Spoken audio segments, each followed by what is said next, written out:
The Parliament's Portfolio Committee on Higher Education has welcomed the list of names of the panel overseeing the selection of 21 SETA board chairpersons. Minister Nobuhle Nkabane finally made the submission after missing previous deadlines. Questions were raised about the appointments after politically connected individuals like the ANC chairperson Gwede Mantashe's son made the cut. The committee says it will now engage the minister further on how the now reversed appointments were made. For more on this, we are now joined by the Higher Education Minister spokesperson, Camagwini Mavovana. Mrs. Mavovana, a very good morning to you. Thank you so much for making time for us this morning. Let's start off with missing the deadline, first of all.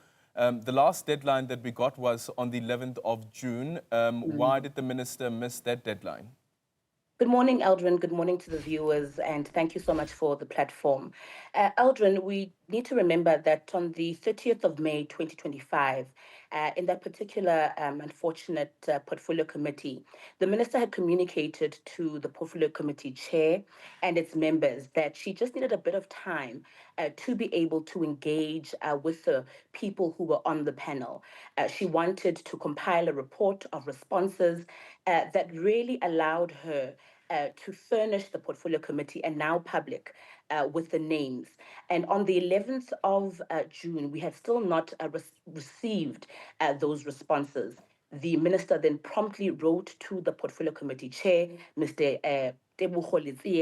Communicating that we just needed a bit of time to be able to collate those responses. And that's why there was that deferment on the date, Eldrin. Yeah, and not necessarily an intentional delay from the minister, considering that the minister had previously refused to release the names of those people. Mm-hmm. Definitely not intentional. And I think I also want us to be able to just fix that narrative a little bit. In that particular portfolio committee that happened on the 30th of May, the minister did state to the board, to the portfolio committee rather, that she used her discretion in being able to appoint the panel. The minister then also communicated with the portfolio committee that she does obviously know the names and she has the names with her.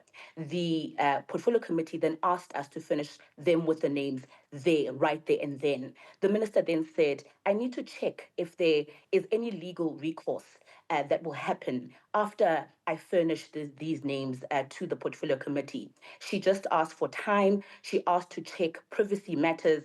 And that was the only reason why we had not actually submitted those names on the day. The minister did not want any violations of the privacy of the panel that is as important as yours and mine. And she just wanted to make sure that there are no more delays or legal recourse that will come back to her post her publishing those names.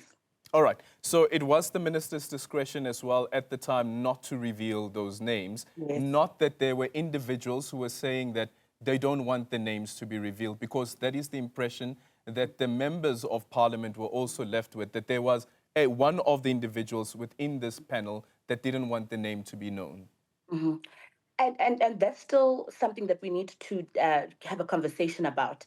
The actual individual who was redacted on the email that we had sent to the portfolio committee chair said that they still need to go and look at their own legal recourses, and they need to understand the ramifications of what it means of them having their names published out to the public. So I don't think that the minister ever communicated, even in that particular portfolio committee, that she did not want to state the names.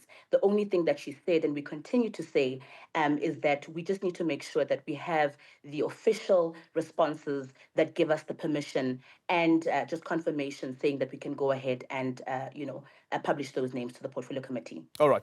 In the statement that has now been released by the portfolio committee, they have given us the 5 names. 4 of those people, well, excluding, I guess, the chief director for the SETAs, 3 of them at least, are senior members of the Department of Higher Education. There's also Advocate Terry Mutau, SC, who was supposed to be the chairperson of that committee. But in brackets, it's indicated that he did not attend any of those meetings. What's the reasoning behind this? What explanation has been given around his absence from these meetings that would have taken place? Eldrin, thank you so much for this question. Eldrin, upon the minister emailing yesterday the portfolio committee chair the annexure of the names. We had thought that the minister would have been given an opportunity to be able to engage with the portfolio committee, and that the names would not have been published in the way that they were. And not that the minister was hiding anything. That's why she sent the names to the portfolio committee yesterday. But we were expecting that we would be able to be given a chance to engage, and the minister would be able to speak for herself on these matters. However, the members of the panel that have now been published are all people who are qualified, even though there are DHET linkages. I think it's very important that we state that the minister wanted to appoint a panel that would be free from any vested interests within the SETA board, within the SETA governance structures. The minister wanted to appoint a panel rather, that would, not have any linkages to SETAs. As you know, SETAs have been in the news for all wrongdoings, for maladministration, for corruption, and even the people who have been linked to the panel don't have any wrongdoing or any accusations against them outside of the fact that they work within the structures of DHET. The minister wanted to, use internal capacity, and she wanted a panel that would understand the shortcomings and the shortfalls of the institution. And she also wanted a panel that would understand the institutional memory of the organization. Now, Advocate Terry Mutau, who was appointed as chairperson, was not able to attend the meetings because he had other commitments, and that has also been, reported and well documented. The other 4 panel members ran the actual meetings as such without the presence of Advocate Terry Mutau because he was not able to be present in those meetings. Okay. So the members were appointed at the behest of the minister. Yes. And then the panel then would have a chairperson. With all of the vetting that would have taken place of the individual chairperson nominees, there was no chairperson of that panel. So was the panel properly constituted, considering that the panel should have a chairperson? Definitely. I think it's important for us to remember that, this particular panel is an advisory body to the minister. It's not a board. So even if there is a chairperson or not, they can still advise or act in that advisory capacity. And in the absence of a chairperson on that day, they would obviously elect a deputy chairperson to be able to conduct those selection processes and ultimately be able to go to the minister to go and present that list. But I think that this is also information, Aldrin, that the minister will be able to, communicate herself in the portfolio committee in the portfolio committee meeting, once there is one, and hopefully on this particular platform, once she has engaged with the portfolio committee members. Would the minister have known before the portfolio committee had called the department to appear before it that that panel didn't have a chairperson?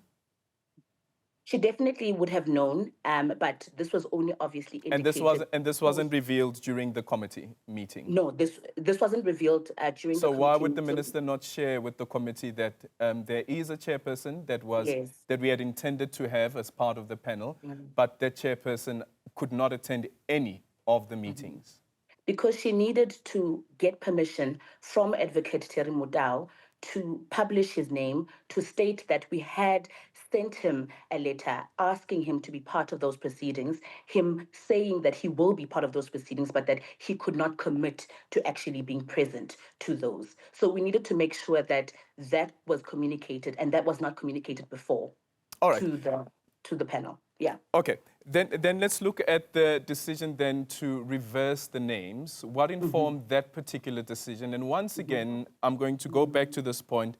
In the absence of a chairperson, the minister had accepted those names and that the proper vetting would have taken place.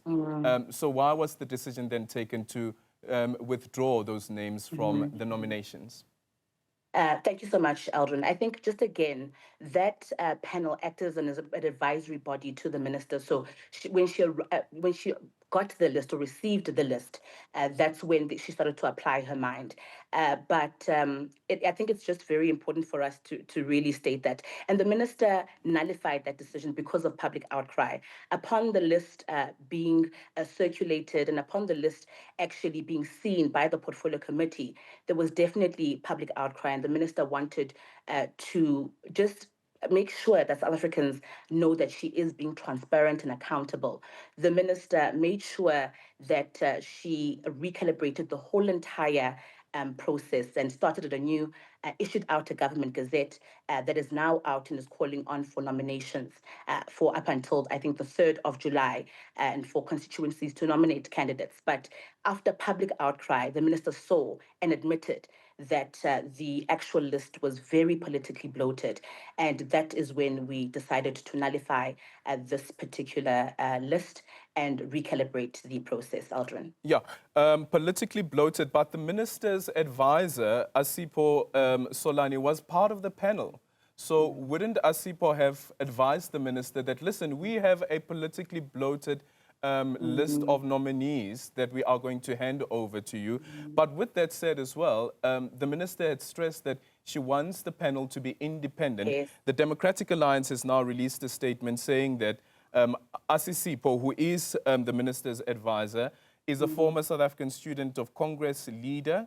And we know that SASCO is, of course, affiliated to the ANC, and also former member of the Western Cape ANC Youth League interim leadership.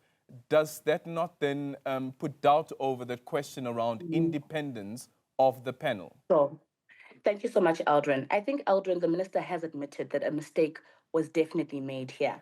And that is why this process has been recalibrated. We can say, the advisor was supposed to make decisions that would obviously empower the minister. But in this regard, a mistake was definitely made, and we have admitted to that. And the minister has made sure and has stated in multiple interviews and in a media statement that we are going to take corrective measures.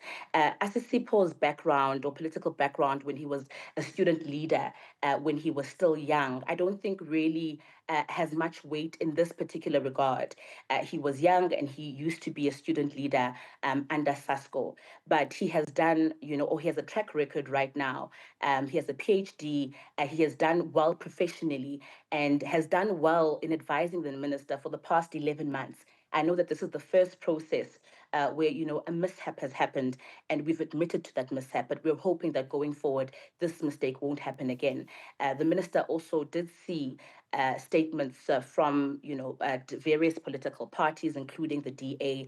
And the minister is just hoping that we can engage differently and not just engage on social media. She does want an opportunity to be able to speak to the portfolio committee members and not just to use social media or social media posts to respond to this particular issue.